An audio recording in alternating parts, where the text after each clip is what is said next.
वेदाहमेतं पुरुषं महान्तम् आदित्यवर्णं तमसः परस्तात् तमेव विदित्वा अतिमृत्युमेति नान्यः पन्था विद्यते यनाय नान्यः పంథా విద్యతే యనాయ. ఈ యొక్క ఉపనిషత్ జ్ఞానగంగ అధ్యాత్మ సత్సంగానికి వచ్చేసినటువంటి వారందరికీ నమస్తే, స్వాగతం, సుస్వాగతం. బృహదారణ్యక ఉపనిషత్తు 3వ అధ్యాయము 9వ బ్రాహ్మణము చూడండి.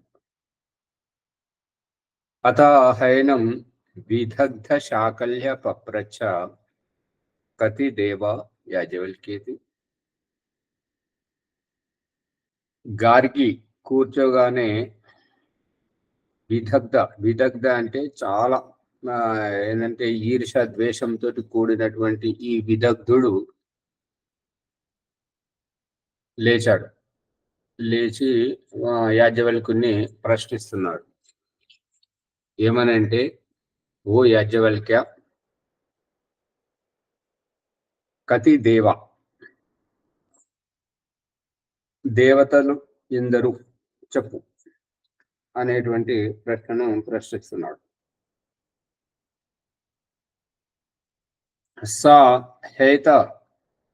సా ఏతయ హేవ నివిద ప్రతిపేదే యావంతో వైశ్వదేవస్య నివిద్యుచ్యంతే త్రయశ్చ త్రీచ శత త్రయశ్చ త్రీచ సహస్రేతి ఓమితి హోవాచ.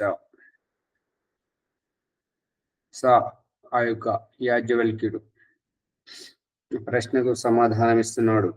ఏమనంటే,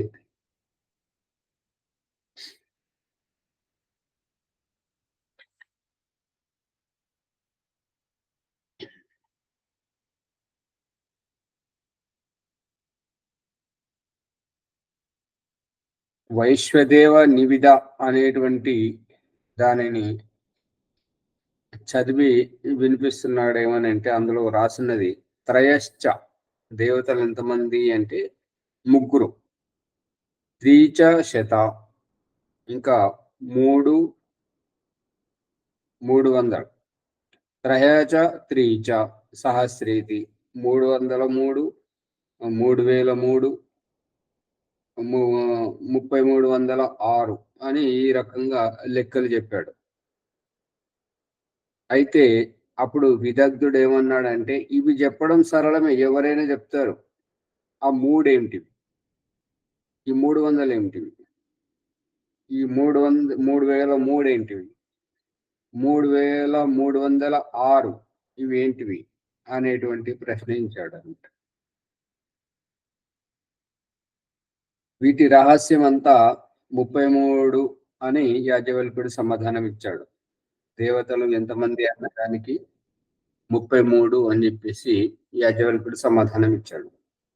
దానికి విదగ్ధుడు ఏమన్నాడంటే, సరే, ఇది 33 అని చెప్తున్నావు, కానీ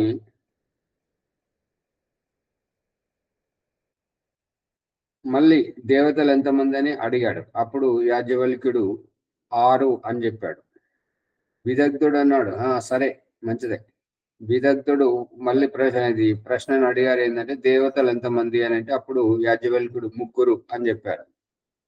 విదగ్ధుడు అన్నాడు, సరే, ఇది కూడా బాగానే ఉంది. ఈ రకంగా ఒక్కొక్క దేవత గురించి అడుగుతూ ఉన్నప్పుడు ఏ రకంగా చెప్తున్నాడు అనేటువంటిది ఒక్కొక్క దాన్ని బట్టి ఈ యొక్క యాజ్ఞవల్క్యుడు, విదగ్ధుడు అడగడం, యాజ్ఞవల్క్యుడు చెప్పడం. మళ్ళీ విదగ్ధుడు అడిగాడు, దేవతలు ఎంతమంది అంటే యాజ్ఞవల్క్యుడు అన్నాడు 2. అప్పుడు మళ్ళీ విదగ్ధుడు అన్నాడు, దేవతలు ఎంతమంది అని అంటే అధ్యర్థం అంటే 1.5. విదగ్ధుడు అన్నాడు, సరే, మళ్ళీ అడిగాడు దేవతలు ఎంతమంది అని అంటే అప్పుడు విదగ్ధుడు అది యాజ్ఞవల్కుడు ఏమన్నాడంటే ఒకే ఒక్కడు అని అన్నాడు. విదగ్ధుడు ఆ ఒక్కటి అన్న సమాధానం విన్న తర్వాత అప్పుడు ఏమడుగుతున్నాడంటే ఈ 3306 దేవతలు అని చెప్పావు కదా, వారు ఎవరు, అంతమంది ఎవరు, వారి పేర్లు చెప్పు అని చెప్పేసి ఈ యొక్క విదగ్ధుడు అడిగాడు. అప్పుడు యాజ్ఞవల్కుడు ఏమంటున్నాడంటే ఇంత పెద్ద సంఖ్యను దేవతల యొక్క మహిమల గురించి చెప్పడం జరిగింది కానీ దేవతలు ఉన్నారని కాదు, వాస్తవంగా ఉన్నటువంటి దేవతలు అయితే 33 మంది అని చెప్పేసి అన్నాడు. విదగ్ధుడు మళ్ళీ అడిగాడు ఏంటంటే ఆ 33 ఎవరో చెప్పు, 33 మంది దేవతలు ఎవరు? యాజ్ఞవల్కుడు ప్రశ్న ఇచ్చాడు ఏంటంటే అష్టవసువులు,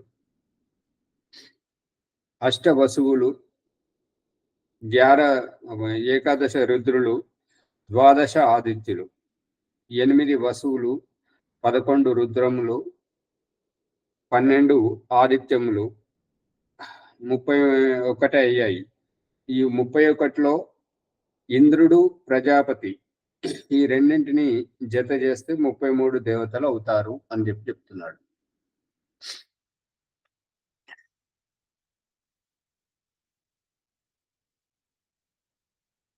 ఈ 33 దేవతలలో ఈ ఒక ఇతను అడుగుతున్నటువంటిది ఏంటంటే ఈ యొక్క వసువులు అని మనం అంటుంటాము, అష్టవసువులు అని చెప్పేసి ఆ వస్తువులు అంటే ఏమిటి అనేటువంటిది విదగ్ధుడు ప్రశ్నించాడు.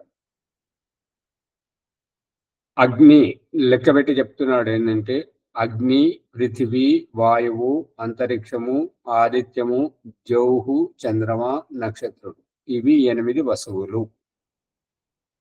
వీటి మీదనే ఈ సృష్టి మొత్తం ఆధారపడి ఉన్నది అనేటువంటిది చెప్తున్నాడు. ఇదే జీవమాత్రలకు అందరినీ, అన్ని జీవులు ఈ యొక్క 8 వసువులలోనే నివసించి ఉన్నాయి, అందువల్లనే నివసించి ఉండడం చేతనే వసువులు అనబడుతున్నాయి.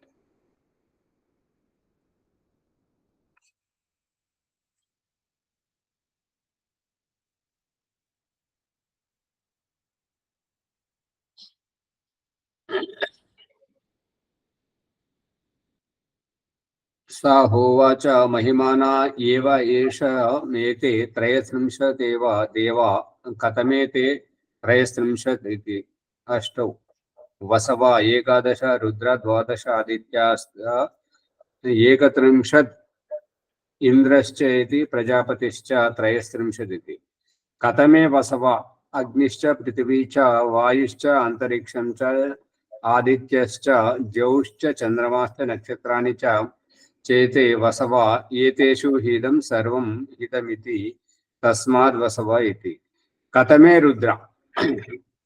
ఇప్పుడు వసువులు చెప్పావు కదా యాజ్ఞవల్క, ఇప్పుడు రుద్రులు అని అన్నావు కదా, ఏకాదశ రుద్రులని, ఆ ఏకాదశ రుద్రులు ఏమేమిటివి అని ప్రశ్నించడం అడిగినప్పుడు ఇప్పుడు యాజ్ఞవల్కుడు సమాధానం చెప్తున్నాడు. దశ ఇమే దశేమే పురుషే ప్రాణ ఆత్మైకా దశస్తే. జ్ఞానేంద్రియాలు, కర్మేంద్రియాలు ఇవి 10, జీవాత్మ 11.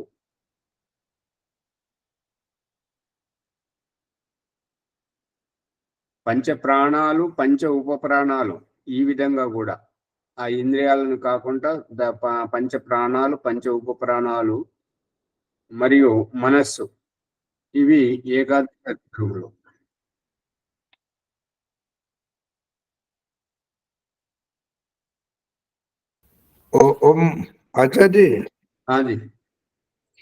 ఇక్కడ దశ ప్రాణాలు తీసుకోవాలా, ఇంద్రియాలు తీసుకోవాలా? ఇంద్రియాలు ఆ లెక్క కూడా వస్తుంది, ఈ లెక్క కూడా వస్తుంది, రెండు రకాలుగా చెప్తున్నాడు. ప్రాణములో అయితేనేమో దేహం లోపల జరిగేటువంటి వ్యవహారం, ఇంద్రియాలు అయితేనేమో జ్ఞానేంద్రియాలు ఆంతరికంగా ఉంటాయి, బాహ్యేంద్రియాలు, కర్మేంద్రియాలు బయటకు కనబడుతూ ఉంటాయి. అందుకని 2 రకాలుగా అది ప్రసంగం చెప్తున్నాను, ముందుకు వస్తున్నది చూడండి. ఓకే.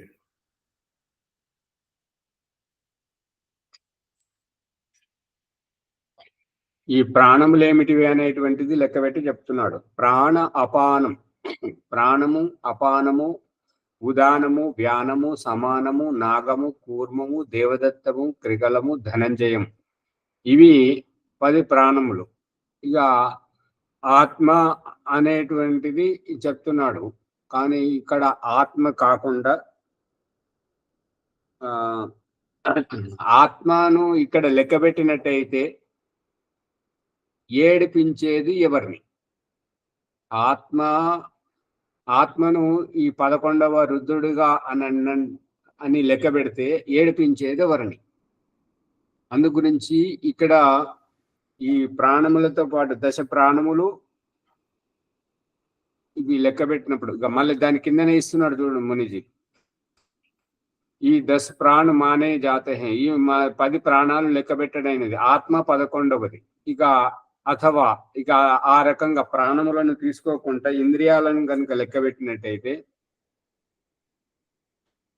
5 జ్ఞానేంద్రియాలు, 5 కర్మేంద్రియాలు, మనస్సు, ఈ లెక్క సరిగా ఉంది. ఈ లెక్క ఏంటంటే ఇంద్రియాలు, ఏకాదశ ఇంద్రియాలు జీవాత్మను ఇబ్బంది పెడతాయి, జీవాత్మను ఏడిపిస్తాయి, కాబట్టి ఇది సరిగా ఉంది. కానీ ఆ ప్రాణములను లెక్క తీసుకొచ్చేసరికి ఆ ప్రాణములది ఎక్కడ అంటే జీవాత్మను నడిపించడానికి, జీవాత్మ చేసేటువంటి క్రియల ద్వారానే అభివ్యక్తం అవుతాయి.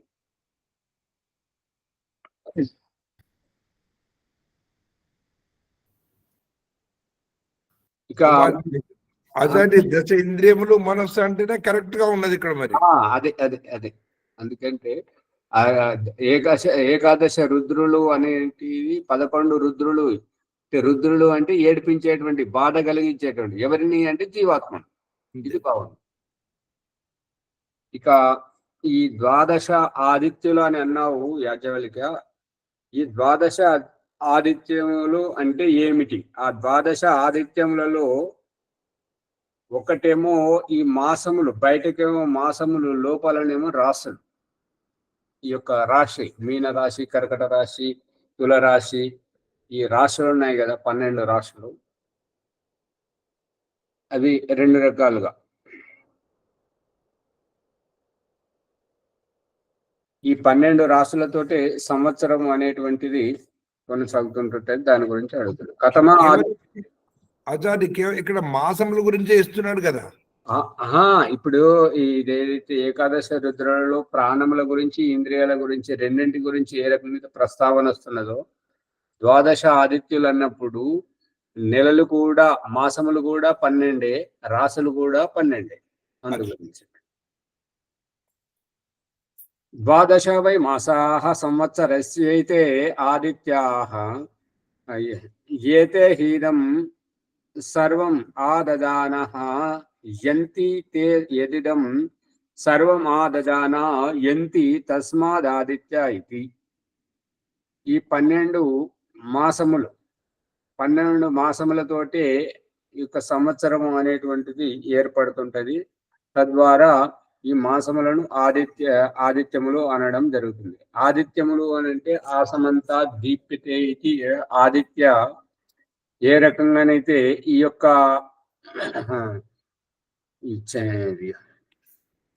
సూర్యుని ద్వారా ప్రకాశము వస్తూ మనకు దినము రాత్రి ఏ రకమైతే ప్రకటితం అవుతూ ఉన్నాయో, ఒక్కొక్క నెలలో ఒక్కొక్క రకముగా, ఒక్కొక్క ఋతువులో ఒక్కొక్క రకంగా, ఋతువులో 2 నెలలు కలిస్తే ఒక ఋతువు, ఆ ఋతువులో ఏ రకంగానైతే వాతావరణం మార్పు చెందుతూ ఉంటుంటుందో నెల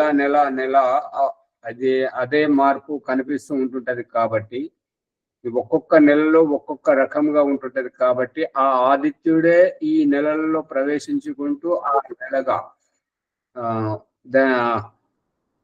చిత్ర నక్షత్రంతో యుక్తమైనప్పుడు చైత్రము, విశాఖ నక్షత్రంతో యుక్తమైనప్పుడు వైశాఖము, ఈ రకంగా జ్యేష్ఠ నక్షత్రం ఉన్నప్పుడు జ్యేష్ఠ మాసం, ఈ రకంగా ఒక్కొక్క నెలకు ఒక్కొక్క రకంగా వాతావరణంలో ప్రభావం చూపిస్తుంటది కాబట్టి ఆదిత్య అని నెలలను అనబడింది. ఆ నెలలన్నీ నిండినప్పుడు నెలలను ప్రకటితం చేసేటువంటిది సూర్యుడు కాబట్టి ఈ యొక్క జ్యోతిష శాస్త్రం అంతా ఈ ఈ విధముగా అభివ్యక్తం అవుతుంటది. ఏతే హీదం సర్వం ఆ దదాన, ఈ సర్వం, ఈ చలి, వేడి, ఈ వర్షము, ఉక్కపోత అన్ని ఈ యొక్క మాసముల ద్వారానే వస్తుంటాయి కాబట్టి ఈ సర్వం ఆ దదాన, కాలం యొక్క మహిమ అంతా ఈ యొక్క నెలల ద్వారానే మన వరకు చేరవేస్తున్నాడు.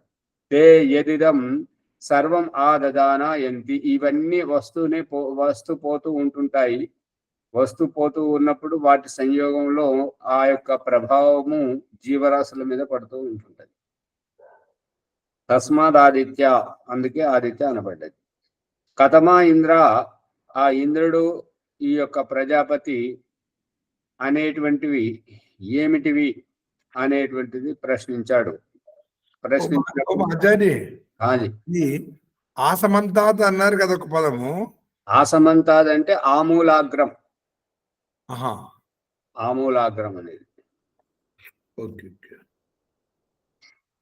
అంటే ఇక్కడ ఇంద్రుడు ప్రజాపతి ఎవరు? ఇంద్రుడు ప్రజాపతి ఎవరు అని అంటే, ఇంద్రుడు అంటే జీవుడు, ఇంద్రియములు గలవాడు ఇంద్రుడు. మళ్ళీ ఈ ప్రజాపతి అంటే ప్రజా సంతానం గలటువంటి వాడు ప్రజాపతి. ప్రజాపతి అంటే పరమాత్మ. అంతే. స్తనయిత్నురేవ ఇంద్ర యజ్ఞ ప్రజాపతి. ఈ స్తనయిత్ను అంటే విద్యుత్తు. ఈ విద్యుత్తు, ఈ ఇంద్రుడు యజ్ఞం అనబడుతుంటారు. ఈ స్తనయిత్ను, విద్యుత్తు అనేటువంటి ఇంద్రుడు, మరి యజ్ఞం అనేటువంటిది ప్రజాపతి. కథమ స్తనయిత్ను రీతి అశని రీతి. ఈ యొక్క మనసా పరిక్రమ మంత్రం 3వ మంత్రంలో ఉదీచి దిక్సోమోధిపతి స్వజో రక్షిత అశని, అశని, అశని శబ్దం వచ్చింది. అశని శబ్దమే వాళ్ళు ఇక్కడ చెప్తున్నాడు. కథమః స్తనయిత్ను ఇది అశని రీతి. ఈ అశని, అశని అని అంటే శరాఘాతం. ఇప్పుడైతే ఈ మెరుపులు మెరవడం ద్వారా, ఈ పిడుగులు పడడం ద్వారా, ఈ పిడుగుల దానికంటే ఇది మెరుపుతో వర్తిస్తుంది అనమాట. మెరుపుతోటి ఏంటంటే ఈగలు, దోమలు, ఇవి క్షుద్ర జంతువులకు హాని కలిగిస్తుంటుంటది. ఇంకోటి ఈ యొక్క పంటలకు, దానికి ఈ యొక్క నత్రజనిని విడుదల చేస్తుంటది అనమాట. తద్వారా పంటలు బాగా పండుతుంటాయి. వృక్ష వనస్పతి బాగా పసుపు ఆకుపచ్చగా కలకల నిగనిగలాడుతూ ఉంటుంటది. కథమో యజ్ఞ ఇది పశవ ఇది. ఈ యజ్ఞం ఎన్ని రకాలుగా ఉంటుంటది దానికి చెప్తున్నాడు. యజ్ఞం ఎన్ని రకాలు అనేటువంటి అభిప్రాయాన్ని ప్రశ్నిస్తున్నాడు. కథమే ఈ ఈ షడ్ అని చెప్పేసరికి కథమే షడ్ ఇది అగ్నిశ్చ పృథివీచ వాయుశ్చ అంతరిక్షంచ ఆదిత్యంచ ద్యౌశ్చేతి షడేతే హీదం సర్వం షడితి. ఈ ఆరు రకాలుగా 6 ఋతువులు, ఈ షడ్ ఋతువులు ఏవైతే ఉన్నాయో, ఈ యజ్ఞము అని అంటే ఋతువులు. ఆ ఋతువులు అనేటువంటివి ఈ యొక్క వాతావరణ మార్పుతోటే ఏర్పడుతూ ఉంటుంటాయి. ఆ వాతావరణ మార్పుతో ఏర్పడినప్పుడు ఒక్కొక్క ఋతువులో ఒక్కొక్క రకమైనటువంటి ప్రభావము ఈ మన ప్రాణిజాతులకు, మన ప్రాణిజాతుల మీద పడుతూ ఉంటుంటది. ఇక ముగ్గురు దేవతలని చెప్పావు కదా, ఆ ముగ్గురు ఎవరు? దాని గురించి అడుగుతున్నాడు. కథమేతే త్రయో దేవా ఇది ఈమ ఏవ త్రయో లోకాః, 3 లోకాలు. యేషు హీమే సర్వే దేవాః, ఈ 3 లోకాల్లోనే అంతటా ఉన్నది అని చెప్పేసి అంటున్నాడు.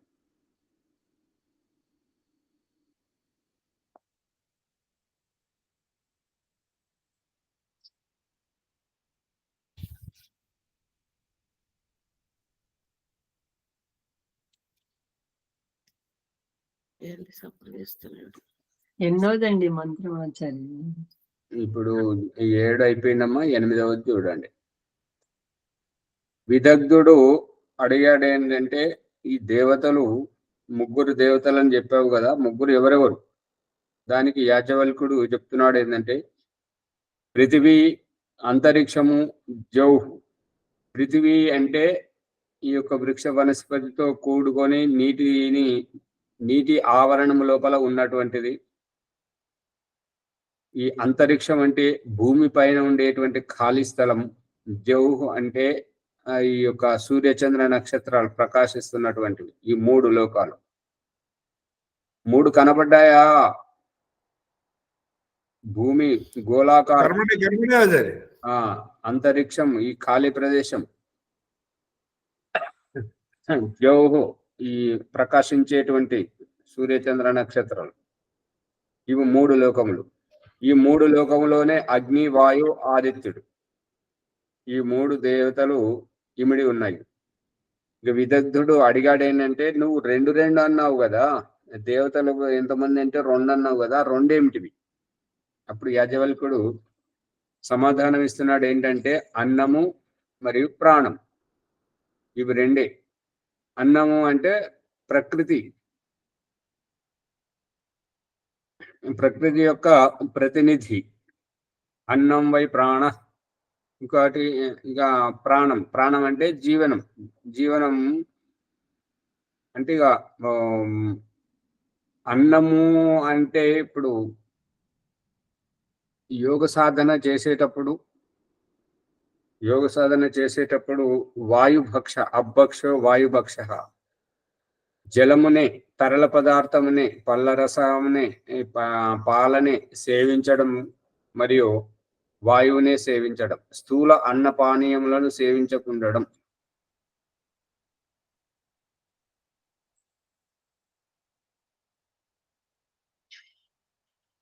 అన్నము ప్రాణం ఇవి 2. ఈ 2 సంయోగంతో ఈ సృష్టి అంతా నిలబడి ఉన్నది. ప్రాణం అంటే వాయువు, అన్నం అంటే ఆహార పదార్థం. అప్పుడు విదగ్ధుడు ఏమడిగాడంటే, దేవతలు ఎంతమంది అని అంటే, నువ్వు అధ్యర్థ అని చెప్పావు కదా యాజ్ఞవల్క్య, ఆ అధ్యర్థ అంటే ఏంటి? అధ్యర్థ అంటే 1.5. ఆ 1.5 ఏమిటి అని వివరణ అడుగుతున్నాడు. యాజ్ఞవల్కుడు చెప్తున్నాడు ఏంటంటే, ఏదైతే నడుస్తుందో, ఏదైతే నడవకుండా స్థిరముగా ఉన్నదో అది కనబడ్డదా? నడిచేదేంటిది, నడవకుండా ఉన్నది ఏంటి? నడిచేది రైలు, నడవకుండా ఉండేది పట్టాలు. మన ప్రకరణంలో చెప్పండి స్వామి.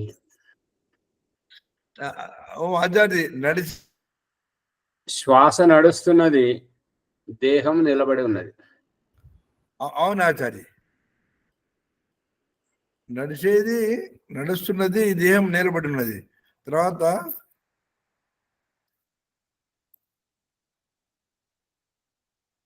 విదగ్ధుడు ఆచార్య, నడిచేది శరీరము, నడవకుండా ఉన్నది జీవాత్మ, అట్లా కాదా? నడవకుండా ఉండేది దేహధారణ చేసినప్పుడు ఆ శ్వాస తీసుకునేది జీవాత్మ మేల్కొని ఉంటేనే కదా శ్వాస నడుస్తున్నది. అవును. విశ్రాంతి అనేటువంటిది దేహానికి, అలసట అనేటువంటిది దేహానికి, జీవాత్మకు కాదు. ఇది 1.5 ఎట్లా అవుతుంది ఆచార్య మరి? ఇది అంటే ఇప్పుడు గుర్రం నడుస్తుంది, బండి నడుస్తున్నది. అదే రకంగా ఈ వర్ణోచ్చారణం లోపల ఏంటంటే కా అనేటువంటిది అచ్చులేమో ప్రాణములు, అవును, హల్లులేమో అది వ్యంజనములు. వ్యంజనములు స్వతంత్రంగా పలకబడవు. అందు గురించి అచ్చుల యొక్క అవసరం ఉంటుంటది. అచ్చుల యొక్క అవసరం ఉండడం వల్ల బండి నడవదు, గుర్రం నడుస్తుంది. బండి నడవాలంటే గుర్రాన్ని జత చేయాలి, ఇంజన్ కావాలి. ఈ ఇంజన్ రూపమే ఇద్దేయడం.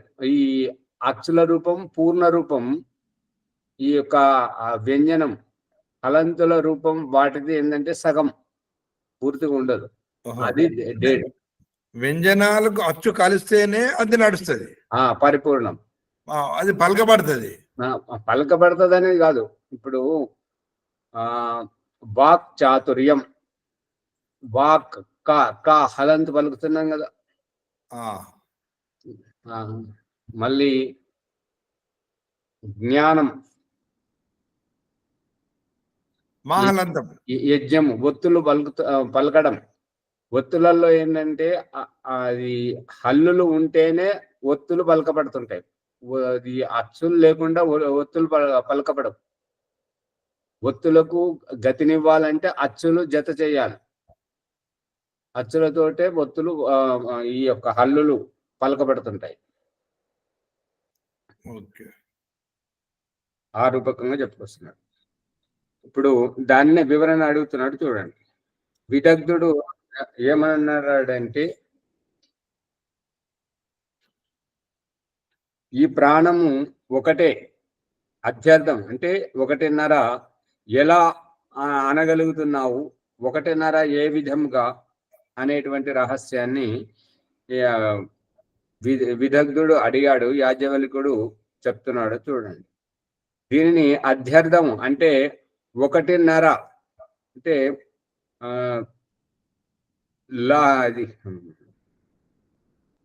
లావుగా ఉన్నటువంటి అర్థంలో వస్తుంది.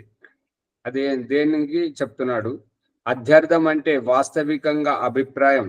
అధ్యర్థం అన్నదానికి వాస్తవికంగా ఏమిటంటే దేనిలోనైతే అధిరిద్ధి అంటే అన్ని వృద్ధి చెందుతూ ఉంటుంటాయో, అన్ని వృద్ధి చెందుతూ ఉంటుంటాయో, సమృద్ధం అవుతూ ఉంటుంటాయో, పెరుగుతూ ఉంటుంటాయో, ఎదుగుతూ ఉంటుంటాయో, వికసితం అవుతూ ఉంటుంటాయో, ప్రాణంలోనే ఇవన్నీ జరుగుతుంటాయి. ప్రాణం రావడం వల్లనే గుండె కొట్టుకోవడం, కిడ్నీలు పనిచేయడం, ఊపిరితిత్తులు పనిచేయడం, నరాలలో రక్తం ప్రవహించడం, రోగాలు పెరగడం, గోళ్ళు పెరగడం, మాంసం పెరగడం అన్నీ జరుగుతూ ఉంటుంటాయి ఈ ప్రాణము వల్లనే. వృద్ధము సమృద్ధం అవుతూ ఉంటుంటది. అంటే వికసితం అవుతూ ఎదుగుతూ ఉండడం ఈ ప్రాణం వల్లనే జరుగుతూ ఉంటుంటది. కాబట్టి అంటే దీని అభిప్రాయం ఏంటంటే దేహం పెరుగుతూ ఉంటుంటది, వికసితం అవుతూ ఉంటుంటది, చిన్నగా పెద్దగా అవుతుంటుంటది. పుట్టినప్పుడు ఈ తండ్రి శరీరం నుంచి పుట్టుకొస్తున్నప్పుడు తోక పురుగులాగా ఉంటుంటది. అదే ఈ యొక్క శిశువుగా పుట్టేటప్పుడేమో ఒక తల, రెండు కాళ్ళు, చేతులతోటి ఈ పుడుతుంటుంటది ముండెము. మళ్ళీ చివరికి ప్రాణం వదిలేటప్పుడు ముసలి శరీరంతో. ఈ ముసలి శరీరం ఇంత పెద్ద వాటి ఈ శరీరం ఎక్కడి నుండి వచ్చింది అని అంటే ఆ శిశువు, ఆ తోక పురుగు నుండి శిశువు శరీరం, పిండము నుంచి శిశువు నుంచి ఈ యొక్క ముసలి శరీరం వరకు అంటే ఎదుగుతూ వచ్చింది. అంటే ఆత్మ ఎదుగనేది శరీరం మాత్రమే అణువు ఎదుగుతుంది అనేటువంటిది సారాంశం. ఇక్కడ ఒకటిన్నర అంటే అట్లా అర్థం చేసుకోవాలి మరి. అంటే ప్రాణం ఒకటి, లేదా శరీరము ఎదిగేటువంటి శరీరము వృద్ధి అవుతుంది కాబట్టి అది అర్ధ భాగం అనుకోవాలా? అసలు పూర్తిగా పలుకుతున్నాయి కదండి, కళ్ళులు సగం పలుకుతున్నాయి కదా. అట్లాగా ఆచార్య అమ్మగారు మీరు అక్కడనే ఉన్నారు, ఇక్కడికి రండి. ఇక్కడ శరీరంను విప్పి చెప్తున్నాడు యాజ్ఞవల్కుడు. అధ్యర్థం అనే దానికి ప్రాణములను లెక్క పెడుతున్నారు. ప్రాణము తీసుకోవడం ద్వారా, శ్వాస తీసుకోవడం ద్వారా వృద్ధి, ఈ యొక్క ఊపిరితిత్తులు వికసితం అవ్వడం, సంకుచితం అవ్వడం, తద్వారా గుండె ఇట్లా విప్పుకోవడం, సంకుచితం అవ్వడం, మరి కిడ్నీలు, అన్ని అవయవాలన్నీ పనిచేస్తున్నాయి, ఎదుగుతూ ఉన్నాయి. బీజ రూపం నుంచి స్థూల రూపం వరకు ఎదుగుతూ వచ్చాయి. కానీ ఆత్మ మాత్రం ఆ బీజ రూపంలో ఉన్నప్పుడు, పర్ణి శరీరంలో ఉన్నప్పుడు, అంతకంటే ముందు పంచమహాభూతాల్లో ఉన్నప్పుడు, అన్నవోషధులలో ఉన్నప్పుడు, ఏ రకంగా ఉన్నదో ఇప్పుడు ఈ దేహంలో కూడా అదే రకంగా ఉన్నది, కనబడని సూక్ష్మతత్వంగా ఉన్నది. కానీ ఈ దేహము సజీవంగా ఉండాలి అని అంటే ఆ ఆత్మ సంయోగంతో, ఆత్మ యొక్క చేతన శక్తి ద్వారానే ఈ యొక్క ఎదగడము, వికసితమవ్వడము దేహానికి ఆత్మ వల్లనే జరుగుతుంది. ఇప్పుడు ఈ యాజవల్కు ఈ విదగ్ధుడు ఏమన్నాడంటే, ఇక్కడ ప్రాణం వల్ల అన్నారు కదా ఆచార్య, అదే ప్రాణం రావడం ద్వారా శరీరం ఎదుగుతుంది. అవును. ఇప్పుడు ఇదివరకు ప్రకరణంలో అన్నం వై ప్రాణ, ప్రాణం అంటే ఏంటి అంటే అన్నమే ప్రాణం. ఆ అన్నం ఏమిటి అని అంటే అపభక్షో వాయుభక్ష, అంటే నీరు తాగడం ద్వారానే, గాలి పీల్చుకోవడం ద్వారానే వారు అంతకు మించి వేరే అన్నం స్వీకరించరు. కాబట్టి అన్నము అని అంటే స్థూలమైనటువంటి వరి, గోధుమ, అరటి, కొబ్బరి, మామిడి ఇవే అన్నం కాదు. గోధుమలు, రొట్టె ఇదే అన్నం కాదు. ఈ సూక్ష్మాతి సూక్ష్మం అన్నరసతత్వం. అందుకే అన్నం కనబడే రూపాన్ని ఒలిసి మళ్ళీ తరల పదార్థం దగ్గరికి తెస్తున్నాడు. కాబట్టి అన్నం వై ప్రాణ, అన్నమే ప్రాణంగా చెప్పబడింది. అందు గురించి విదగ్ధుడు అడుగుతున్నాడంటే కథమా ఏకదేవ, ఇక అధ్యర్థమైతే ఈ రకంగా చెప్పావు, ఒకటి ఎదుగుతుంటది, ఒకటి ఎదగనిది, ఒకటి వికసితం అవుతుంటది, ఇంకొకటి వికసితము కానిది. ఒకదానికి ప్రాణం అవసరము, ఇంకొక దానికి ప్రాణం అవసరం లేదు. జీవాత్మకు ప్రాణం అవసరం లేదు, శరీరానికి అవసరం.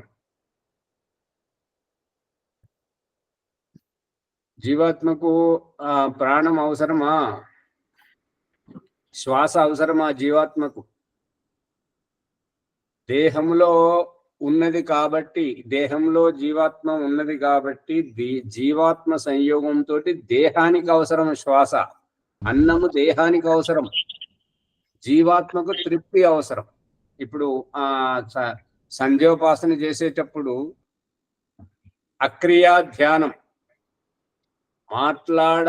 మాట్లాడాలి అనేటువంటి తాపత్రయం, మాట్లాడిన తర్వాత తృప్తి జీవాత్మవి, మాట్లాడేటువంటి అభివ్యక్తీకరణ దేహంది. ప్రాణ శ్వాస తీసుకోవాలనేటువంటి ఆతృత, తీసుకున్న తర్వాత తృప్తి. చూపు, చక్షు ఈ తీసుకునేటువంటిది దేహం. అంటే ఆత్మ ఉంటేనే దేహం తీసుకోగలుగుతుంది. ఇప్పుడు చక్షు చూడాలి అనేటువంటి తాపత్రయం, చూసిన తర్వాత ఒక తృప్తి. కానీ చూస్తున్నటువంటిది, కళ్ళు తెరిచి చూస్తున్నటువంటిది దేహం ద్వారా, ఆత్మని చూస్తుంది. ఇది లోతుగా వస్తుంది. పట్టుకోగలుగుతున్నారా? పట్టుకుంటలేరా? వాక్ ప్రాణ చక్షు శ్రోత్రం. అర్థం అవుతుంది. కాకపోతే ఇంకొంచెం ముందుకెళ్తే ఇంకా కొంచెం. వేద గారు మీ పరిచయం ఇవ్వండి. నిన్న వాళ్ళు కూడా వచ్చారు. మీరు ఎవరు? పరిచయం ఇవ్వాలి కదా అమ్మగారు. వింటున్నారా?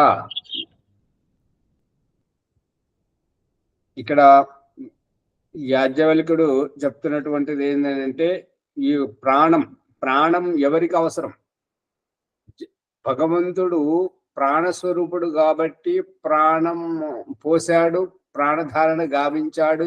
కాబట్టి భగవంతుడు ప్రాణం పోసిన తర్వాత తద్వారా జీవితాన్ని లభించుకున్నటువంటి ఈ ఆత్మలు జీవాత్మలు అనబడుతుంటాయి. ఆ జీవము ద్వారానే దేహం ఎదుగుతుంది. ఈ మాట్లాడాలనేటువంటి ఆతృత దేహానిక, ఆత్మక? మాట్లాడిన తర్వాత తృప్తి ఎవరికి? ఆత్మక, దేహానిక? ఆత్మకు. అందుకని మాట్లాడేటువంటిది వైవిధ్యము, వాక్చాతుర్యం, కళ, అభివ్యక్తీకరణ అనేటువంటిదేమో దేహానిది. అంటే దేహమేం మాట్లాడదు, దేహం ద్వారానే ఆత్మ. కానీ ముందు మాట్లాడాలనే ఆతృత ఆత్మది, మాట్లాడిన తర్వాత తృప్తి ఆత్మది. భోజనం తినాలి తినాలి, తాగాలి తాగాలి అనేటువంటిది ఆతృత జీవాత్మది. తిని తాగేటువంటిది దేహానికి తిని తాగిపించుకుంటూ ఆత్మ తృప్తి చెందడం. పట్టుకుంటున్నారా? Okay okay.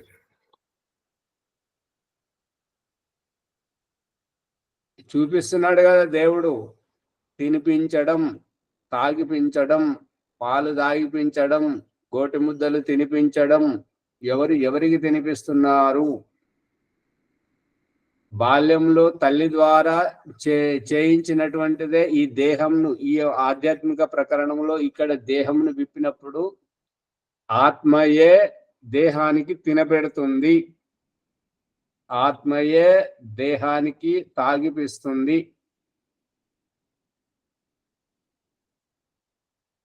రాజమణమ్మ గారు పట్టుకుంటున్నారా లేదా? వింటున్నాం ఆచార్య. వినడం కాదు, పట్టుకోగలగాలి. పట్టుకుంటే బాలరాజు గారు పట్టుబడుతుందా ఏమైనా? పడుతుంది సార్. ఈ చేతితోటి అన్నం ముద్ద ఎవరికి తినిపిస్తున్నారు? నేను తింటున్నాను అనేటువంటిది భాష ఆరంభంలో, చివరికి నాది నిండింది, చాలు నాది నిండింది. నాది నిండింది అని అంటే నా దానికి నేను తినిపిస్తున్నాను, నా దానిని నేను నింపుకుంటున్నాను. కాబట్టి నాది నిండిది అనేది ఎవరు అక్కడ తెలుసుకోవాలి. అంటే నాది నిండింది అనేది ఎవరు అని అంటే ఎవరో ఒకరు తనది నింపుకుంటున్నారు కాబట్టి నాది నిండింది అని శబ్దం చెప్తున్నారు. అంతే అంతే. ప్రభాకర్ గారు, భాగ్యలక్ష్మమ్మ గారు కెమెరా బంద్ చేయకండి, చెప్పండి. వినపడుతుందా? వినపడుతుంది ఆచార్యజీ, వినిపిస్తుంది. ఇప్పుడు నేను తింటున్నాను అనేది ఎవరు? నాది నిండింది అనేది ఎవరు? నేను తింటున్నానది శరీరం. అమ్మగారికి ఎట్లా మాట్లాడతారు చూడండి. ఆత్మ. ఆత్మ. శరీరం తింటుంటే వాళ్ళు పడుకోబెట్టినటువంటి పాడే శవంలో నోట్లో ఒక పాను నలిపి నోట్లో కుక్కుతా ఉంటుంటారు, చూసారా? చూసామాచార్య. పాలు పోస్తా ఉంటుంటారు. తాగుతుందా? తింటుంటదా? పాను తినదు కదా. మరి శరీరం తింటుంటది అంటారు. ఆత్మ. ఆత్మ. నాది నిండిందన్నది ఆత్మ. తినేటువంటిది ఆత్మనే నేను తింటున్నానని చెప్తున్నది, దేహం ద్వారా చెప్పిస్తున్నది. మరి కొంత తిన్న తర్వాత నాది నిండింది, నాది నిండింది అంటే ఏదో తనది నింపుకుంటున్నది. ఇప్పుడు కూరగాయలు కొనుక్కోడానికి మార్కెట్కి వెళ్ళినప్పుడు కలిసిపోయినటువంటి వాళ్ళు అయినా అంటే నా సంచి నిండి మీరు తీసేసుకోండి, నాదైతే నిండింది. అవునా? అవును. అంటే ఎవరిది వారు నింపుకుంటున్నప్పుడు ఎవరెవరిది నిండితే వారు చెప్తున్నారు అనమాట, నాది నిండిందని. నాది నిండింది. అందుకని ఈ అంగస్పర్శ లోపల వాక్ మాట్లాడాలి, తినాలి అని ఆతృత ఎవరిది? అసంతృప్తి ఎవరిది? తృప్తి ఎవరిది? తృప్తి అసంతృప్తి జీవాత్మవి, పదార్థ రూపం దేహంది.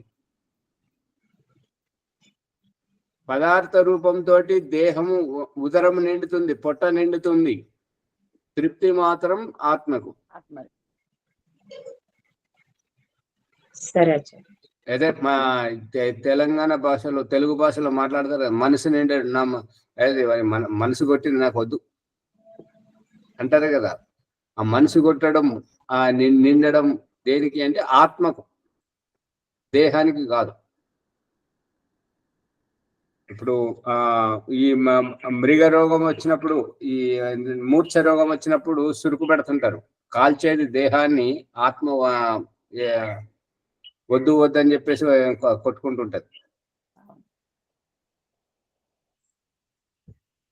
అందుకని ఇక్కడ చెప్తున్నటువంటిది ఏంటంటే ఈ యొక్క అధ్యర్థ ప్రకరణం లోపల అధి అర్థం, అధి అర్థం, అధి అధి అధి అంటే ఆధారే అధికరణం, సప్తమి విభక్తి కరణ, ఈ యొక్క అధికరణ కారకం.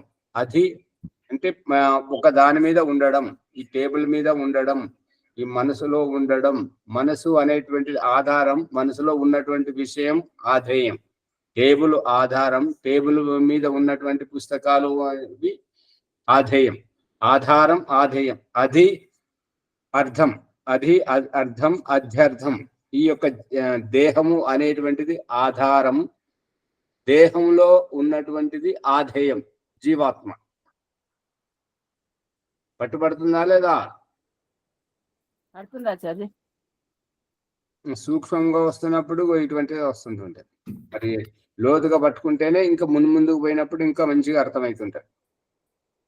ఒలుసుకుంటా చూపిస్తున్నాడు.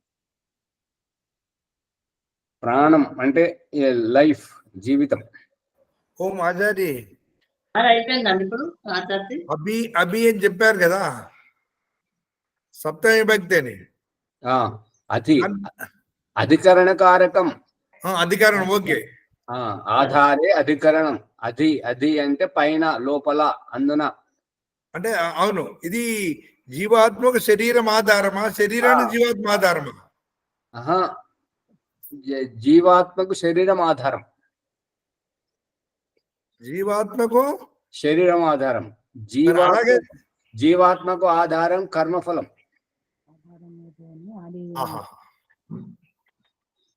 ఆ కర్మఫలం ఉన్నది కాబట్టి ఈ శరీరం వచ్చింది.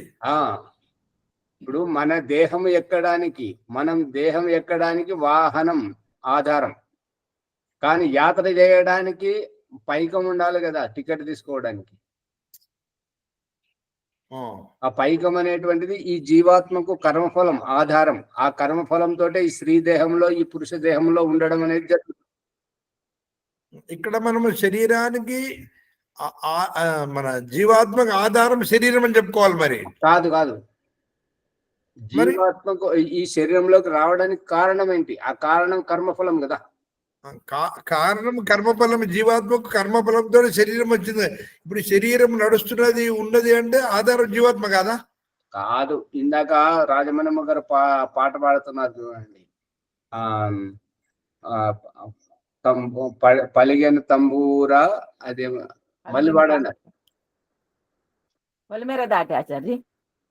పలిగెను తంబూరా పొలిమేర దాటి, మళ్ళీ పాడండి ఒకసారి. ఇంకా అది సార్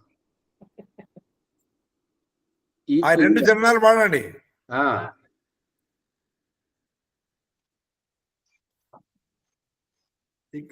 అక్కడ ఆచార్య నా ఉద్దేశం ఏంటంటే, ఆత్మ లేకుండా శరీరం ఉండదు. మృత్యువు దాటును పొలిమేర అలగును తాంబూరా, నీవే సహారా, నీవే సహారా. అమ్మగారు నీవే సహారా అనేది వస్తుంది, కానీ మనం ఈ ప్రకరణలో చెప్పుకునే పదం అదే వస్తలేదు. అవునా? మళ్ళీ పాడండి. మృత్యువు దాటును అంటే మృత్యువు దాటును అంటే ఇప్పుడు ఈ శరీరాన్ని దాటి చ అని పోవడం, చనిపోవడం మనం చెప్పుకునే ప్రకరణమే. చ అని చనిపోయేది ఏం పోతుంది? ఆత్మ. అది అందుగురించి ఈ దేహము దేహి అని అన్నప్పుడు దేహికి దేహం ఆధారం, శరీరం ఆధారమే లేని ఆదేయమే దయ అని పాట ఉంది. అది కూడా అదే.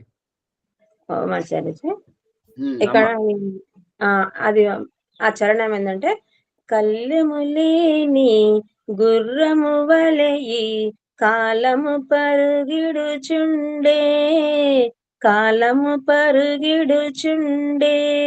దోసిలిలోని నీటి వలె మా ఆయువు తరుగుచుండే,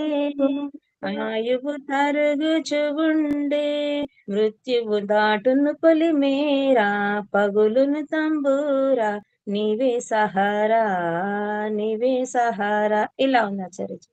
అదంతా తప్పు. అది మృత్యువును దాటు పొలిమేర పలుగును తంబేరా. ఇప్పుడు అది మృత్యువు దాటిపోయింది అన్నప్పుడు మళ్ళీ తంబూర పగిలితే పగలకపోతే అంటే కాష్టంలో పెట్టి అది కపాలాన్ని పగలగొట్టే దాని గురించి చెప్తున్నట్టుగా ఉన్నది. ఇది ఏది పెట్టేది ఇక్కడ ఏంటంటే జీవాత్మ ఇప్పుడు పట్టు తెలుసా, పట్టు పురుగులు అది తిని తన చుట్టూ తాను అల్లుకున్నట్టుగా పురుషుని శరీరం శుక్రం జీవకణం వచ్చి స్త్రీ శరీరంలో పిండము ఏర్పాటు చేసుకుంటున్నప్పుడు ఆ దేహంలో ఉంటుందా, దేహం బయట ఉంటుందా? దేహం లోపల ఉంటున్నది. కాబట్టి దేహము అనేటువంటిది ఒక ఆధారం, అభివ్యక్తీకరణకు దేహం ఆధారము. ఈ అభివ్యక్తం చేసుకునేటువంటిది నేను అనే జీవాత్మ. స్థూలముగానైతేనేమో దేహము దేహి, ఇక సూక్ష్మముగానైతేనేమో కర్మఫలం అనుసారంగా ఈ జన్మ. ఇక్కడ అర్థమైందా జాజీ? నేనంటే అది కాదు. ఇప్పుడు ఈ దేహము జీవితాన్ని అనుభవిస్తుంది అంటే దానికి ఆధారం జీవాత్మ కాదా? దేహం కదా, జీవాత్మ లేకుండా దేహం ఉండదు కదా. అవును.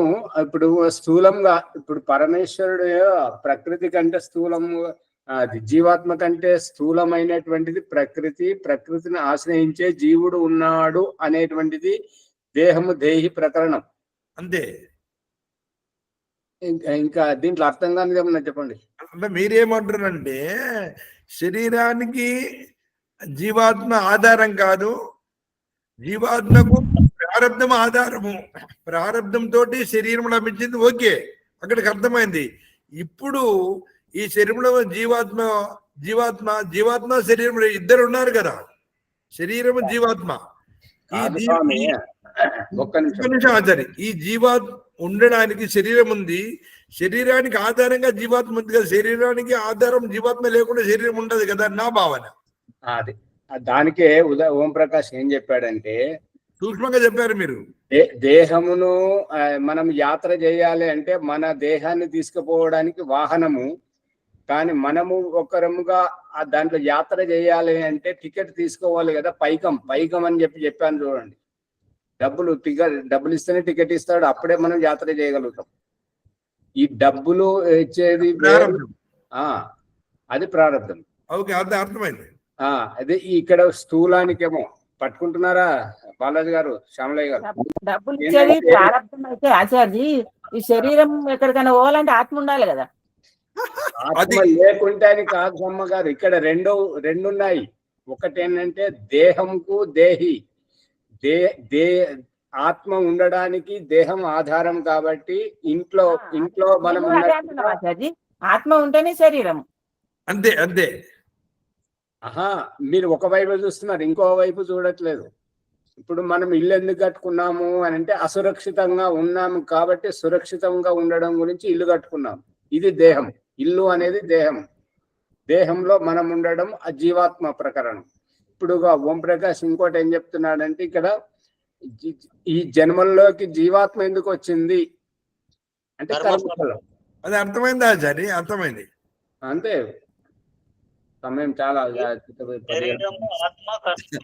అర్థం కాలేదు సమయం. మళ్ళీ ప్రశ్నించండి, రేపు మళ్ళీ ప్రశ్నించండి. ఆధార ఆదేయముతోనే కదా ఉంది. ఈ రెండు రేపు ఒకసారి మళ్ళీ చెప్పండి. ప్రశ్నలు తీసుకురండి, ఆలోచించండి, వినండి, వీడియో వినండి, మళ్ళీ ప్రశ్నలు తీసుకురండి. ఆచార్య ఓంప్రకాష్ గారు ధన్యవాదములు. బృహదారణ్యక ఉపనిషత్తు 3వ అధ్యాయము 9వ బ్రాహ్మణంలో మనము ప్రవేశించాము. విదర్భ అనేటువంటి ఋషి ఆచార్యనే ఒక బ్రాహ్మణుడు, పురోహితుడు. అతడు విదగ్ధ అంటే ఎదుటి వారిని చూసి ఓర్వలేనటువంటి అతన్ని విదగ్ధుడు అంటారు. అతను యాజ్ఞవల్క్య సంవాదము, దేవతలు ఎంతమంది, చాలా సంవాదం ఉంది. కాబట్టి ఇప్పుడు మళ్ళీ రేపు మనం వింటే మనకు అర్థమైపోతుంది. ఆత్మ, పరమాత్మ, జీవాత్మ ఈ మూడింటి సంయోగం తోటి చర్చ నడుస్తున్నది. ఉండడానికి వసతులు 33 దేవతలు అని చెప్పి ఒక్కొక్క దేవత గురించి కూడా లోతుగా అర్థం చేసుకునేలా ఈరోజు చక్కగా నడిచింది. ఈ ఎపిసోడ్ లైక్ చేయండి, షేర్ చేయండి, సబ్స్క్రైబ్ చేయండి. పక్కన ఉన్న గంట సింబల్ గట్టిగా నొక్కండి. 1-2 సార్లు వినాలి. తర్వాత వైదిక సంధ్యోపాసన ఈరోజు ఎవరమ్మా ఈరోజు? విజయలక్ష్మి గారు. చూడు 10 అయిపోయింది మంత్రము. ఇందులో 10వ మంత్రం చదువుకోండి. అమ్మా 10వ మంత్రం అయిపోయిందా? సమయం అయిపోయింది. మూల మంత్రాలు చెప్పండి. అయిపోయింది. 10వది అయిపోయింది. 10వది అయిపోయింది. అదే నమస్తే. నమస్తే. సంధ్యాయుగ బ్రహ్మ సాక్షాత్కారము. నమస్తే ఆచార్య. ఛార్జింగ్ అయిపోతుంది. ఓం తౌపస్త్రనమసే స్వాహ. ఓం అమృతాభిధానమసే స్వాహ. ఓం సత్యం యశః శ్రీర్మై శ్రీవిశ్రయతాం స్వాహ. ఓం ఇంద్రపత్నముడు. ఓం వాక్ వాక్. ఓం ప్రాణః ప్రాణః. ఓం చక్షుః చక్షుః. ఓం శ్రోత్రం శ్రోత్రం. ఓం నాభిః. ఓం హృదయం. ఓం కంఠః. ఓం శిరః. ఓం బాహుభ్యాం నిశోఫలం. ఓం కరతల కరపృష్ఠే. ఓం బహు పునాతు శిరసి. ఓం భువః పునాతు నేత్రయోః. ఓం స్వహః పునాతు కంఠే. ఓం మహః పునాతు హృదయే. ఓం జనః పునాతు నాభ్యాం. ఓం తపః పునాతు పాదయోః. ఓం సత్యం పునాతు పునః శిరసి. ఓం ఖం బ్రహ్మ పునాతు సర్వత్రా. ప్రాణాయామ మంత్రము. ఓం భూః. ఓం భువః. ఓం స్వహః. ఓం మహః. ఓం జనః. ఓం తపః. ఓం సత్యం. అఖమర్ష మంత్రములు. ఓం ఋతం చ సత్యం చ అభేదాత్ తపసో అధ్యజాయత. తతో రాత్రి అజాయత. తతః సముద్రాకర్ణవః. ఓం సముద్రాధర్మవాధరి సంవత్సరో అజాయత. అహోరాత్రాని విదదత్ విశ్వస్య మిషతో వసి. ఓం సూర్యాచంద్రమసౌ ధాతా యథా పూర్వమకల్పయత్. దివం చ పృథివీం చ అంతరిక్షమహో స్వాహా. ఆచమన మంత్రము. ఓం శన్నో దేవీరభిస్తయ ఆపో భవంతు ప్రీతయే. శమ్యోరభిస్రవంతు నః. మనసా పరిక్రమ మంత్రములు. ఓం ప్రాచీదిదగ్నిరధిపతిరసితో రక్షితాదిత్యాయిషవః. తేభ్యో నమో అధిపతిభ్యో నమో రక్షతృభ్యో నమః. ఇషుభ్యో నమ ఏభ్యో అస్తు. యోస్మాన్ ద్వేష్ట్యం వయం దిస్మస్తం వోచంభే దస్మః. ఓం దక్షిణాదింద్రో అధిపతి స్థిరజ్జిరాజే రక్షితా పితర ఇషవః. తేభ్యో నమో అధిపతిభ్యో నమో రక్షతృభ్యో నమః. ఇషుభ్యో నమ ఏభ్యో అస్తు. యోస్మాన్ ద్వేష్ట్యం వయం దిస్మస్తం వోచంభే దస్మః. ఓం ప్రతిజిత్వర్ణో అధిపతి క్రుధాతో రక్షితాం నిశవః. తేభ్యో నమో అధిపతిభ్యో నమో రక్షతృభ్యో నమ ఇషుభ్యో నమ ఏభ్యో అస్తు. యోస్మాన్ ద్వేష్ట్యం వయం దిస్మస్తం వోచంభే దస్మః. ఓం భుజిజిత్ సోమో అధిపతి సజో రక్షితా శనిరిషవః. తేభ్యో నమో అధిపతిభ్యో నమో రక్షతృభ్యో నమ ఇషుభ్యో నమ ఏభ్యో అస్తు. యోస్మాన్ ద్వేష్ట్యం వయం దిస్మస్తం వోచంభే దస్మః. ఓం ధ్రువాదిగ్విష్ణురధిపతి కల్మాషగ్రీవో రక్షితా వేరుదైషవః. తేభ్యో నమో అధిపతిభ్యో నమో రక్షతృభ్యో నమ ఇషుభ్యో నమ ఏభ్యో అస్తు. యోస్మాన్ ద్వేష్ట్యం వయం దిస్మస్తం వోచంభే దస్మః. ఉపస్థాన మంత్రములు. ఓం జాతవేదతే సునవామ సోమమరాతీయతో నిదధాతి వేదః. సనః పర్షదతి దుర్గాని విశ్వామావేవ సింధు దుర్దాత్యగ్నిః. ఓం చిత్రం దేవానాముదగాదనేకం చక్షుర్మిత్రస్య వర్ణస్య ఆగ్నేః. ఆప్రాచ్యావా పృథివీ అంతరిక్షం సూర్యాత్మా జగతస్తు శచ్చ ఓం బుద్ధం జాతవేదసం దేవం వహంతి కేతవః దృశే విశ్వాయ సూర్యం ఓం ఉద్వయం తమసస్పరిస్వః పశ్యంత ఉత్తరం దేవం దేవత్ర సూర్యమగన్మ జ్యోతిరుత్తమం. ప్రాచ్యతమవుతుంది. నేను ఇంతవరకు తప్పు చేసిన భగవంతుడా ఒక అవకాశం ఇవ్వండి భగవంతుని ప్రార్థిస్తున్నాను. ఓం తచ్చక్షురు దేవహితం పురస్తాచుత్తరముచ్చరతు పశ్యేమ శరదశతం దేవేమ శరదశతం శృణయామ శరదశతం ప్రబ్రవామ శరదశతం అధేనః సామ శరదశతం భూయచ్చ శరదశతాత్. గాయత్రి మంత్రం. ఓం భోర్భువః స్వః తత్సవితుర్వరేణ్యం భర్గో దేవస్య ధీమహి ధియో యో నః ప్రచోదయాత్. హే పరమేశ్వర, సచ్చిదానంద స్వరూప, నిత్య శుద్ధ బుద్ధ ముక్త స్వభావ, అజ నిరంజన నిరాకార సర్వవ్యాపక సర్వాంతర్యామి, నీ దివ్యము వరేణ్యమునైన శుద్ధ విజ్ఞాన స్వరూపమును మా హృదయమున ఎల్లవేళలా ధ్యానించుగాక. మాకు సద్బుద్ధినిచ్చి సత్కర్మలను ఆచరించున్నట్లు అనుగ్రహించుగాక. విద్య జ్ఞానాన్ని పొంది పరమ సుఖంగా పొందుగాక. ఏ ఈశ్వర దయానిధి, నీ కృప వలన మేము చేసిన ఈ జప ఉపాసనాది కర్మముల మూలన మాకు కర్మ అర్థ కామ మోక్షములను వెంటనే సిద్ధించుగాక. నమస్కారం. ఓం నమః శంభవాయ చ మయోభవాయ చ నమః శంకరాయ చ మయస్కరాయ చ నమః శివాయ చ శివతరాయ చ. ఓం శాంతి శాంతి శాంతి. ఓం శన్నో దేవీ రవిస్తయ ఆపో భవంతు పీతయే సంయోరవిశ్రవంతు నః. ఇది సంతోషాత్మ సమర్థం. తప్పని క్షమించండి. శాంతి ప్రభాకర్ గారు. శాంతి. ఓం ద్యౌ శాంతి అంతరిక్షం శాంతి పృథివీ శాంతి ఆపశాంతి ఓషధయ శాంతి వనస్పతే శాంతి విశ్వే దేవా శాంతి బ్రహ్మ శాంతి సర్వం శాంతి శాంతిరేవా శాంతి సామా శాంతిరేధి.